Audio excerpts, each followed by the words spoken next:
Fala galera, W Sudário para mais um vídeo do nosso canal.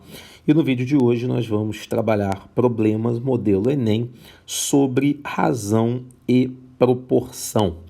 Então eu peguei aqui alguns problemas e a gente vai começar com esse aqui. Observe os seguintes dados. Casos de febre amarela desde o início de 2017. Confirmados, 779. Suspeitos, 435. Mortes entre os casos confirmados, olha, mortes entre os casos confirmados, ou seja, nestes aqui, nos 779, quantos morreram, tá? Beleza, continuando a leitura. Suponha que todos os casos suspeitos tenham sido comprovados, então todos esses suspeitos vão entrar aqui dentro como casos confirmados, tá? E que a razão entre o número de mortes e o de casos confirmados permaneça a mesma, neste caso, com as novas comprovações da doença, o número total de mortos por febre amarela estaria mais próximo de... Então vamos lá, galera. Primeiro, qual é a razão entre o número de mortes e os casos confirmados, né? Antes dos suspeitos serem confirmados? São 262 casos, para um total de 779. Então, a razão é feita para as mortes em relação ao total, ok? Só que agora, o que aconteceu? Todos os casos suspeitos foram confirmados. Se você somar esses dois valores aqui, a nova quantidade de casos confirmados vai ser de 1.214 casos confirmados. Ou seja, significa que a razão que tem que se manter, lembra que ele falou aqui, ó, suponhamos que a razão entre o número de mortes de casos confirmados permaneça a mesma, ou seja, esse 262 ele vai, sobre 779, ele vai ter que ser igual ao novo número de mortes, que eu não sei qual é, justamente o que o exercício pede, sobre o total de casos confirmados, que agora passou a ser de 1.214. Pronto, ficamos com uma proporçãozinha em que você vai multiplicar cruzado e aí você vai ficar com 779x é igual a 262 vezes 1.214.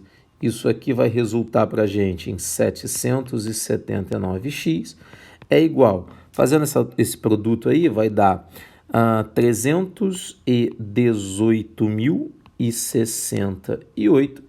Vou pegar esse 779 que está multiplicando e vou passar para lá dividindo.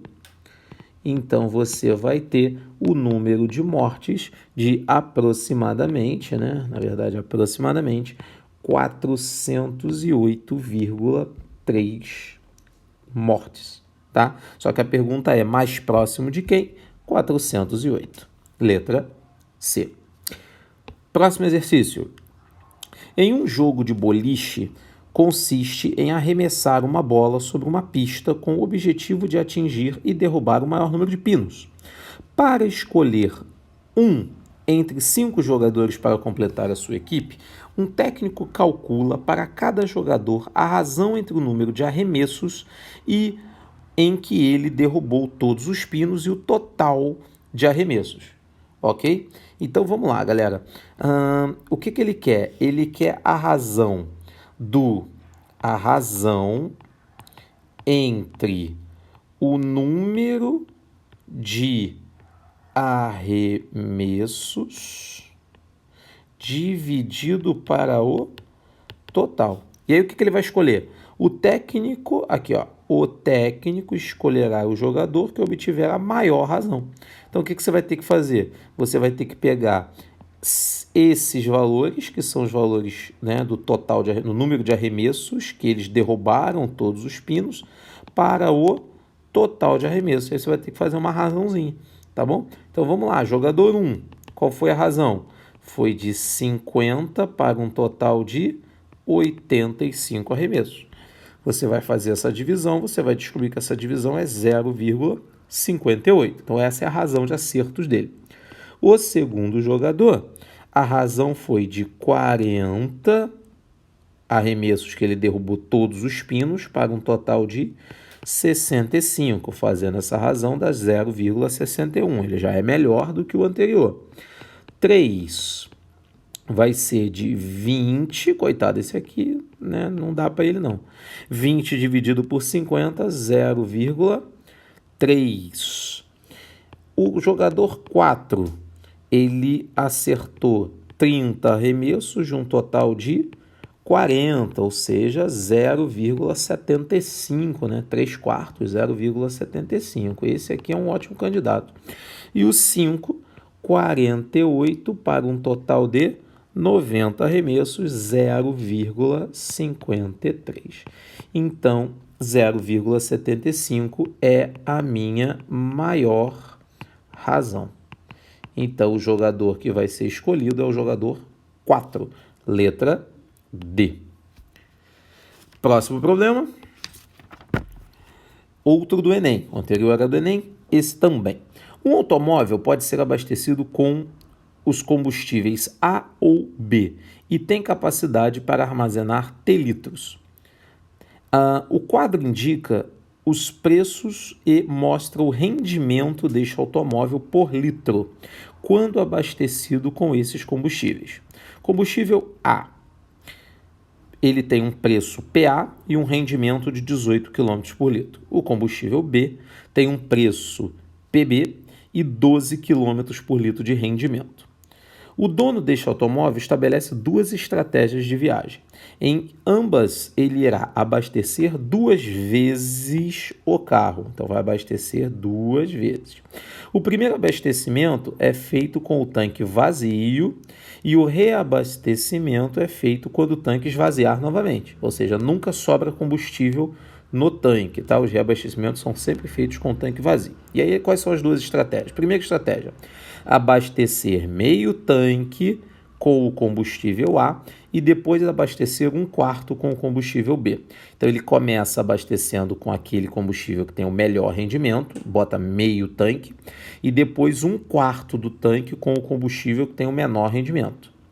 Depois, segunda estratégia, abastecer meio tanque com o combustível B e depois abastecer 1/4 do tanque com o combustível A. Qual das duas estratégias financeiramente é melhor? Não dá para saber. Porque como você não sabe o preço do A e não sabe o preço de B, você não tem como fazer o cálculo de qual situação te dá um retorno financeiro melhor, uma economia financeira melhor, tá? Mas não é isso que ele quer saber na questão. O que ele quer? Ele quer o custo da estratégia que possibilita percorrer a maior distância. E distância você tem como saber qual é a melhor estratégia. Por quê? Ele deu os rendimentos. Então, obviamente, a estratégia que vai alcançar a maior distância é aquela que tem o melhor rendimento do combustível. Então, a melhor estratégia vai ser a estratégia 1, né? Porque ele vai botar mais combustível que tem o melhor rendimento. E aí, como é que vai ser, então, o custo disso? Gente, custo é sempre o preço vezes a quantidade. Então, o custo dele vai ser o preço de A vezes a quantidade de combustível A que ele colocou. Lembrem-se, ele diz que o tanque tem T litros, ok? Então, ele vai pegar o preço de A e vai botar metade do tanque A do combustível A. Depois, quando esvaziar, ele vai botar 1/4 do tanque, que é T sobre 4, vezes o preço do combustível B. Bem, esse é o custo da estratégia que vai ter o melhor alcance. Tá legal? O melhor alcance. Letra A nossa resposta. Então, não precisa fazer cálculo nenhum. É um problema puramente de raciocínio, né, e uso das informações do problema. Próximo problema. 9. Outro problema do Enem. Usando a capacidade máxima de carga de um caminhão de uma loja de materiais de construção, é possível levar 60 sacos de cimento ou 90 sacos de cal, ou, essa palavra ou é importantíssima, 120 latas de areia. No pedido de um cliente, então vamos lá, gente, ó, a capacidade do caminhão, vou botar aqui, capacidade, ela é de 60 volume 1, então eu vou chamar de volume 1, tá? O saco de cimento, volume 1, volume 2, o saco de cal, e volume 3, a lata de areia, tá?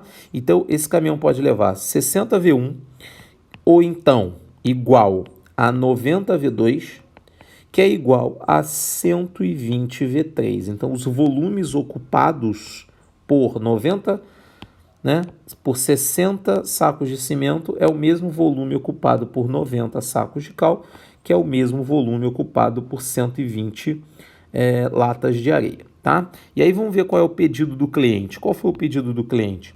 O cliente pediu uma entrega de 15 sacos de cimento, 30 sacos de cal e a maior quantidade de areia que fosse possível transportar, até que se atingisse a carga máxima do caminhão. Nessas condições, qual é a quantidade máxima de areia que poderá ser levada? Então vamos lá, galera, qual foi o pedido do cliente? O pedido do cliente foram 15 volumes 1, né? Ou seja, 15 sacos de cimento, mais 30 volumes 2, mais uma quantidade X, que eu ainda não sei, de volume 3, né? Que são o número máximo de areia. Tranquilo? Beleza. Mas a gente sabe que esse volume aqui tem que ser igual à carga máxima do caminhão. Então, o que eu vou fazer? Eu vou falar que 15 V1 mais, então vamos lá, 15 V1 mais 30 V2 mais XV3, isso tem que ser igual à carga máxima do caminhão. Qual é a carga máxima do caminhão? Depende, você escolhe. Pode ser 60 V1, 90 V2 ou 120 V3. Eu vou escolher o 120 V3. 120 V3. E aí, como é que você vai fazer para resolver essa questão? Como aqui eu escolhi o V3, eu vou substituir o V1 para virar V3 e o V2 para virar V3. Como é que você faz isso? Usando estas relações aqui, ó. Por quê? Porque você sabe que 60 V1 é a mesma coisa que 120 V3. Se você passar o 60 para lá dividindo, você vai descobrir que o V1 é 120 V3 dividido por 60. E se você pegar aqui o 90 V2 e igualar a 120 V3, e de novo você passar dividindo o 90 para o outro lado, você vai descobrir que o V2 é igual a 120 V3 dividido por 90. Pronto, você pega estas duas relações aqui e substitui na equação de cima. Então, você vai ficar com 15 vezes V1. Gente, ó, 120 sobre 60, né? Dá para simplificar, dá 2. Então, isso vai dar 2V3. Mais 30 vezes V2. Ó, de novo, se você simplificar aqui, vai ficar 12 sobre 90, dá 4 terços, né? 4 terços de V3. Mais XV3, isso é igual a 120 V3. Note que você tem 23, você tem V3 em todo mundo. Então, se você tem V3 em todo mundo, você pode simplesmente simplificar isso aí, tá? Mas eu primeiro vou escrever assim, ó, 30 V3 para ficar mais fácil de enxergar. Mais, corta aqui, vai dar 10. 10 vezes 4, 40 V3, mais XV3, isso é igual a 120 V3. Corta V3, V3, V3, V3, né? Simplifica tudo. Você vai ficar com 30 mais 40 mais X é igual a 120. Então, X vai ser 120 menos 70. X é igual a 50. Ou seja, ele vai conseguir transportar 50 latas, letra C, dentro desse caminhão. E o próximo e último problema, tá? Densidade absoluta, D, é a razão entre a massa de um corpo e o volume por ele ocupado. Então, vamos lá. Densidade é a massa dividido pelo volume. Um professor propôs à sua turma que os alunos analisassem a densidade de 3 corpos, dA, dB e dC. Então, vamos lá. Densidade do corpo A vai ser massa do corpo A dividido pelo volume do corpo A. Densidade do corpo B é massa do corpo B dividido pelo volume do corpo B. E densidade do corpo C é massa do corpo C dividido pelo volume do corpo C. Certo? Ok. O que mais que ele deu de informação? As próximas informações foram: os alunos verificaram que o corpo A possuía 1,5 vezes a massa do corpo B. Então, a massa do corpo A é 1,5 massa do corpo B. E esse, por sua vez, tinha 3/4 da massa do corpo C. Ou seja, a massa do corpo A tinha 3/4 da massa do corpo C. O que mais que os alunos verificaram? Eles verificaram também que, olha aqui, observaram ainda que o volume do corpo A era o mesmo do corpo B. Então, o volume do corpo A era o mesmo do volume B. Tá? Porém, o que mais que ele disse? O volume do corpo A, cuidado, era 20% maior do que o corpo C. Como é que você aumenta alguma coisa em 20%? Você multiplica por 1,2.